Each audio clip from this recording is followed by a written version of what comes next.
ہم اپنا چہرہ دھل لیتے ہیں لیکن ہماری زبان گندی کی گندی رہتی ہے، ہماری نگاہ گندی کی گندی رہتی ہے، کوئی فائدہ حاصل ہوا؟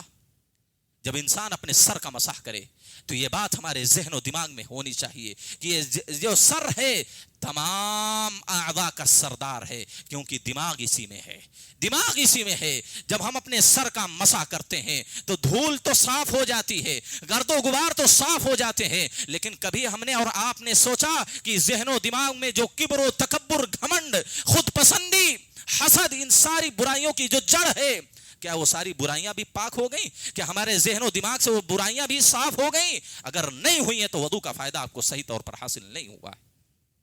یہ کیفیت ہونی چاہیے ہمارے اندر، یہ کیفیت ہونی چاہیے ہاتھ دھلتے وقت، یہ کیفیت ہونی چاہیے چہرہ دھلتے وقت، یہ کیفیت ہونی چاہیے کلی کرتے وقت، یہ کیفیت ہونی چاہیے سر کا مسح کرنے کے وقت، کہ ہمارے ذہن و دماغ میں یہ جو ساری برائیاں بڑی بڑی پائی جا رہی ہیں، کیا ان ساری چیزوں سے بھی، ان آلودگیوں سے بھی، ان ناپاکیوں سے بھی ہمارا سر، ہماری آنکھ، ہماری زبان، ہمارا چہرہ، ہمارا ہاتھ، ہمارا پیر محفوظ ہو رہا ہے کہ نہیں ہو رہا ہے؟